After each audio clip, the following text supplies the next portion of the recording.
Saya kalau menerjemahkan suatu kalimat ya sesuai suka-suka saya, pemahaman saya gitu. Kalau orang membacanya mungkin dia punya perspektif berbeda, cara pikir berbeda sehingga tidak terima. Oh, tidak bisa. Konteksnya nggak gitu misalnya, itu bisa saja, nggak masalah. Makanya kalau nanti ngerti banyak versi terjemahan bingung sendiri loh. Kok beda-beda ya gitu. Jadi memang gitu Bang, itu tidak bisa dijelaskan. Apalagi yang saya bahas tadi sebenarnya kan banyak perumpamaan. Perumpamaan gadis bodoh, perumpamaan tamu di pesta, itu perumpamaan saja. Jadi untuk perumpamaan sebenarnya kita tidak bisa ngambil simbol A, oh berarti A itu B.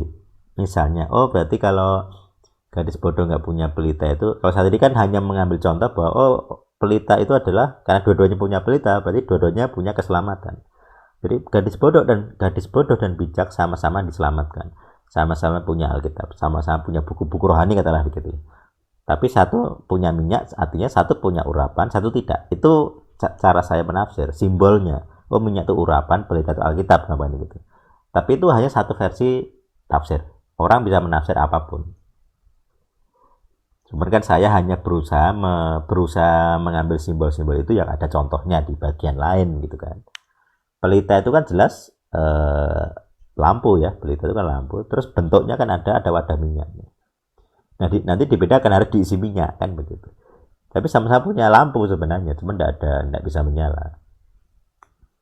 Jadi punya Alkitab itu kan terang, firmanmu itu kan pelita bagi jalan. Nah itu. Jadi sabda Tuhan itu pelita, ada ayatnya. Makanya kalau tadi saya bilang pelita itu adalah Alkitab, itu karena itu. Ini juga saya baru tahu ya. Tadi saya tidak ingat ayat itu. Jadi karena saya menjelaskan kedua ini baru muncul. Penjelasan saya yang tadi itu ada ayatnya, yaitu sabda Tuhan itu pelita bagi jalanku. Jadi pelita itu lampu, disebutkan sebagai sabda Tuhan. Perkataan Tuhan itu pelita. Jadi ini perkataan Tuhan loh, yang tertulis itu kan Alkitab. Saya rasa jarang mendengar suara Tuhan langsung. Kita mendengar suara Tuhan melalui Alkitab. Itu yang baku ya. Kalau langsung itu pengalaman personal bisa beda-beda. Tapi ini pun ternyata kurang. Kita tahu sabda Tuhan apa, kita tahu isi Alkitab, tapi perlu lagi yang namanya minyak. Minyak ini apa? Makanya saat ini saya menggunakan konsep, minyak itu urapan. Jadi kalau membaca Alkitab, kita perlu hikmat Tuhan. Nah, hikmat ini tidak bisa muncul di teksnya, tidak ada. Itu harus tambahan dari Tuhan sendiri, dari real time gitu ya. Ya kayak saya tadi tidak menggunakan simbol pelita sebagai sabda Tuhan, karena saya belum ingat ayatnya. Tadi sekarang saya ingat ayatnya. Oh ternyata benar. Penjelasan saya tadi itu ada dasarnya. Tadi saya nggak ingat ada dasarnya, tapi sekarang saya ingat ada contoh. Nah, pengilhaman seperti ini, pengalaman pengilhaman itu yang minyak itu tadi.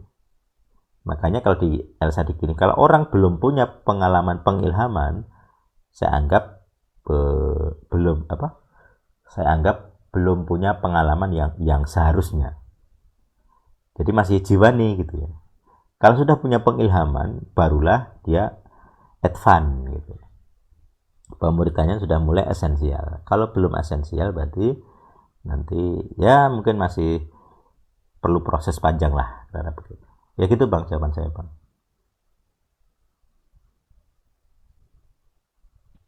Siap. Terima kasih Mas Ete. Ete Bang. Ya, yang lain?